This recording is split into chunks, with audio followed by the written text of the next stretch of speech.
Good evening, and you're very welcome to Around the Grounds here at Finalwhistle.ie. The second leg, pretty much, of our league action this week. We bring you all of the action from the four games across the League of Ireland today. This Saturday evening, we had four games, two in the Premier Division and two in the First Division. We'll start off first with the game at the showgrounds that took place this evening between Sligo Rovers and UCD.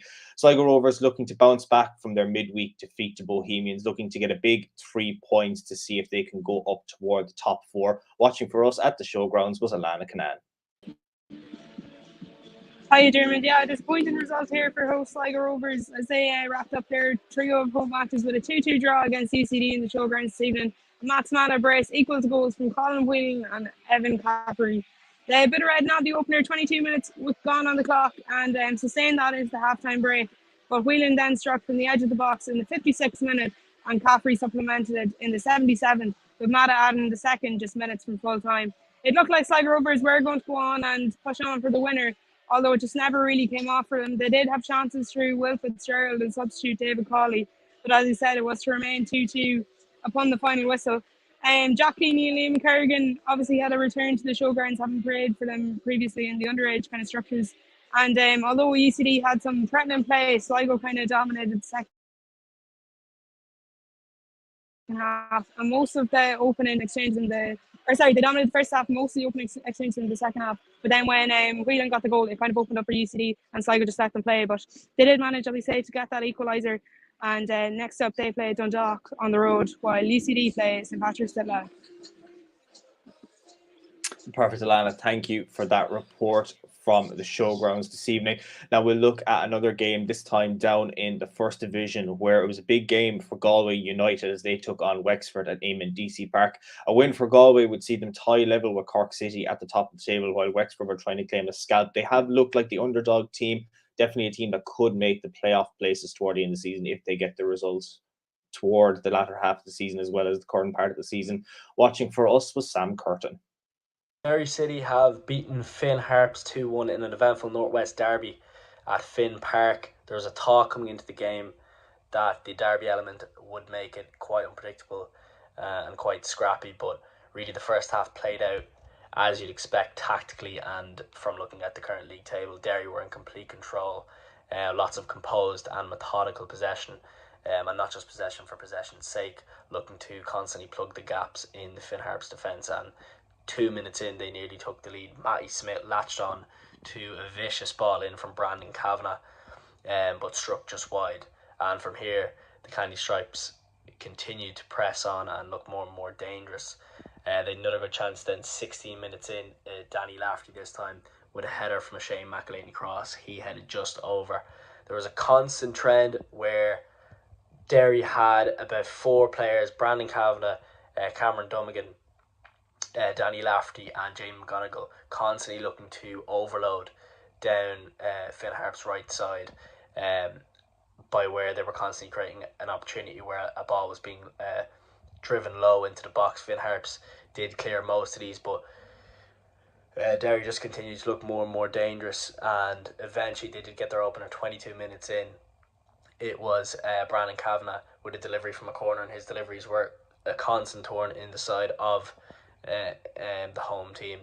And this time, this delivery from the corner found Cameron McJenna, who found a bit of space in the box, kind of lost his marker, and headed brilliantly, while off balance as well, headed brilliantly into the top corner. And that gave the Candy Stripes the lead. Finn Harps really struggled in the first half, tried to change shape a couple of times, and lived really off half chances. The second half started off in the same sort of vein. Rory Higgins' side kind of tried to take the sting out of the game with their 1-0 lead, and still threatened at the same time. 52 minutes in, it was McElhaney with a header. Brandon Kavanagh's deliveries again, proving difficult for Ollie Horgan's team to deal with. This one went to the front post. McElhaney glanced a header that went just wide. This was kind of the last big chance for Derry before the game did drastically change, and we did get this sort of kind of scrappy affair. Finn Harps got a big boost of momentum around the hour mark, and Eric McWoods, their American new signing, was very lively, providing lots of runs down the channels. Nothing really came to materialise, But then in the 71st minute, a huge chance for the Harps. Dave Webster latching on to a deep ball in from Barry McNamee, and he looped his header backwards over Brian Maher in the Derry goal, but it unfortunately met the crossbar. And it felt like that was really Finn Harp's chance to get the equaliser. 87 minutes in, then it appeared Derry had comfortably wrapped up the game when Will Patching scored a wonderful free kick into the top left corner. However, there was a late scare as Filip Mihaljevic converted a penalty in stoppage time as Kieran Cole fouled him. This proved to be just a consolation though, and Derry wrapped up the game with a 2-1 win at Finn Park, pushing their title charge and renewing a 6-point lead at the top. And apologies, we seem to have brought you the wrong clip there. That was, of course, Con Sheehan bringing you the report from the other Premier Division game of the evening between Derry City and Finn Harps. Of course, a big win there for Derry as it keeps them toward the top half of the table. Now, a team looking to put a charge toward the top of the table in the first division was Longford Town. They welcomed Athlone Town to Bishopsgate this evening, looking to get the big 3 points in the El Clasico, as it's dubbed in the Midlands. With a report from Bishopsgate is Denise O'Flaherty. Hi, Diarmuid, and goals from Darren Craven and Michael Barker saw Longford Town win the first El Clasico of the season 2-0, and they extended their unbeaten run over Athlone to 18 games. The win moves Town back up to 4th in the table. Longford broke the deadlock in the 48th minute when a free from D. McMenemy was finished to the net by Craven, and then 5 minutes later Longford got a second. Michael Barker with a powerful header from a Dylan Barnett corner. It wasn't a great spectacle to watch, but the home side really bossed proceedings and could have scored more. Athlone were poor, probably the poorest I've seen them in a while. They tried to play a little in the first half, but were terrible after the break and offered very little. Longford are now 4 games unbeaten in the league, while Athlone are rooted to the bottom. Longford were on top in the opening 15 minutes, but a mistake on 22 minutes allowed Athlone's Glenn Macaulay in, but he shot straight at Longford keeper Luke Dennison. On 24 minutes, Longford thought they should have had a penalty when Athlone keeper Michael Schlingerman hauled Sam Verdon down in the box, but referee Kevin O'Sullivan waved play on. Schlingerman then pulled off a superb save with his one hand to deny Verdon on 26 minutes. It was all Longford as the half wore on, but they still couldn't score. The second half is just 3 minutes old when Longford eventually opened the scoring through Craven, and then 5 minutes later Barker's powerful header made it 2-0 to the home side. After that, it was all Longford as they piled on the pressure but couldn't add to their tally, but they'll be happy with the win. It finished Longford Town 2, Athlone Town 0. Perfect, Denise. Thank you for that report from the game between Longford Town and Athlone Town this evening. Now, we will finish up by going back to Amedisi Park, where Galway took on Wexford in the earlier game, and with the report from that game is Sam Curtin. It's just finished here at Amedisi Park this evening, where Galway took on Wexford. Galway looking to keep their promotion charge on track this evening at home. It was a very, very scrappy opening quarter, not too many chances. Galway just about shading it in terms of possession, and Wexford pretty much being resorting to hitting long balls on the break, but they did get the goal on 18 minutes, the visitors, and it came through Aaron Dobbs, who put Wexford ahead after taking advantage of some sloppy defending at the back. A mistake by Killian Bruder, which put him through on goal, and it was Wexford's first goal since the 11th of March to put Ian Ryan's side ahead. Outside of that, it was a pretty uneventful half, but Galway did have the better of the chances, the two main ones coming firstly through Conor McCormack, who hit the post on 26 minutes, and then just moments later Stephen Walsh hit a fantastic acrobatic header which forced a great save out of Alex Moody in the Wexford goal to keep it 1-0 at the break. John Caulfield, well, he rung the changes at half-time for the hosts, and it was indeed a substitute, David Hurley, who made a fantastic impact for the home side early on in the second half. He nearly put through a great effort on goal, but was saved again from Alex Moody. But he was a real bright spark for the hosts early on in the second half, using his pace to get through the Wexford defence. But Wexford, they were stubborn at the back and they held on.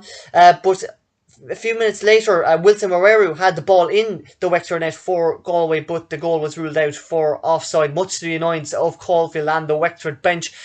but Galway finally got their goal on 88 minutes. This time a fantastic turn by Stephen Walsh once again, who was excellent for the host side. A superb turn. He hit a left-footed shot then, and it gave really no chance for Alex Moody in the Wexford net. Went into the bottom corner to steal a point for the host side. But really 2 points dropped for Galway, who head to Waterford next week in what is a crucial game, second versus third. As for Ian Ryan's side, well, it was probably their best performance of the season so far, and they will look to take the momentum from this game into the rest of the season as they look to try and get in the mix for the promotion playoffs. But at full time, it has finished at Eamon DC Park. Galway United 1, Wexford 1. And a big thanks to Sam Curtin for sending in that report from the game earlier on today.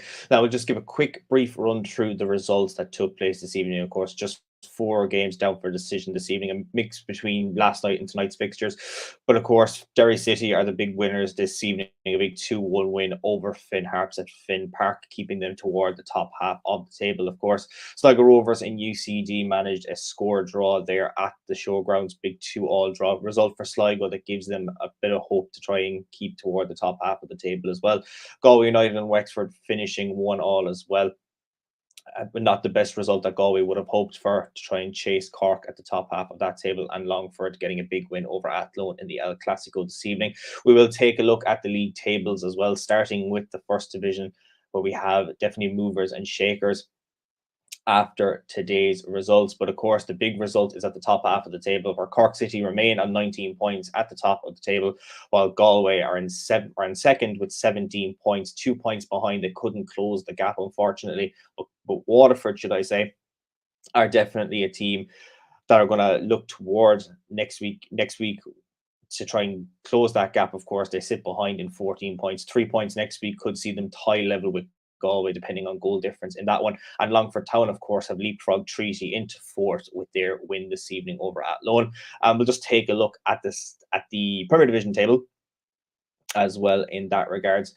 And of course, Derry City, big win this evening for Derry City, seeing them top of the table on 23 points. They're back 6 points ahead of Shamrock Rovers, while Sligo Rovers are up to fourth position. They leapfrog Dundalk a position in the table. I think they were in fourth position last night, despite the result tonight that sees them just on 13 points. They're a point behind St. Pat, so they will look towards next week with a bit of confidence going into that one. I will just look at the statistics as well from the division, starting with the Premier Division, where Will Patching is now tied with Aidan Keena after his goal exploits this afternoon, should I say. They are both tied with 5 apiece, while Jamie McGonigal, who also got on the score sheet, is on 4, joining Graham Burke there, while Andy Lyons, Patrick Cuban, Promise Cherry, Stephen Bradley and Dean Williams are all on 3 goals apiece.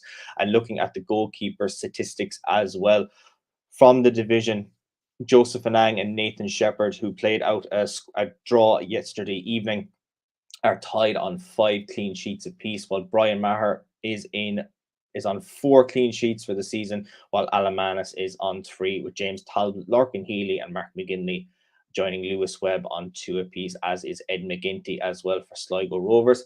And we'll look at the statistics coming from the first division as well, starting with the goals, where Brian Coffey and Phoenix Patterson are now joined by Rory Keating and Brennan O'Brien Whitmarsh. Junior Quintero is there as well, as is Enda Curran and Stephen Walsh. It's very hard to join that. Barry Coffey, of course, joining there as well at the top. It's very hard to see who's going to take the top scoring tally from the first division. They're all fairly close together, while Keane Murphy, Lewis Britton and Dylan McGlade at the bottom half of your screen are all on 3 goals there. And we'll look at the goalkeeping statistics as well, where David Harrington is claiming top spot. He has 6 clean sheets so far this season, while Jack Brady, Stephen McGuinness are on 3. Connor Kearns, Brian Murphy and Luke Dennison are on 2 apiece.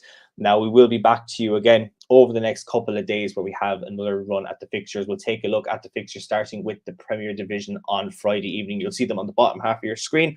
All games kick off at 7:45 unless stated otherwise. UCD entertain Drogheda United. Dundalk take on Sligo Rovers. Derry City are at home to Shelburne. Bohemians take on Finn Harps. And Shamrock Rovers take on St. Patrick's Athletic at 8 o'clock in Tallaght Stadium for what looks like to be the game of the week coming from the Premier Division. And we'll look at the First Division as well. Now, we do have a game for you this coming Tuesday. Longford take on Cove Ramblers at Bishopsgate, one of their fixtures in hand. While on Friday, Waterford take on Galway United, Wexford entertain Cove, Cork take on Bray, and Athlone take on Treaty. All those games kicking off at 7:45 as well. So that concludes all our coverage from this evening. All the reports from tonight's games and this afternoon's games as well will be available on the Finalwhistle.ie website. We'll be back on Tuesday for another Around the Grounds for the game between Longford and Cove. And we will be back to you as well on Friday evening with all of the action from the Premier and the First Division. Hope to see you then on Tuesday and, of course, on Friday. But until next time, have a lovely evening and goodbye.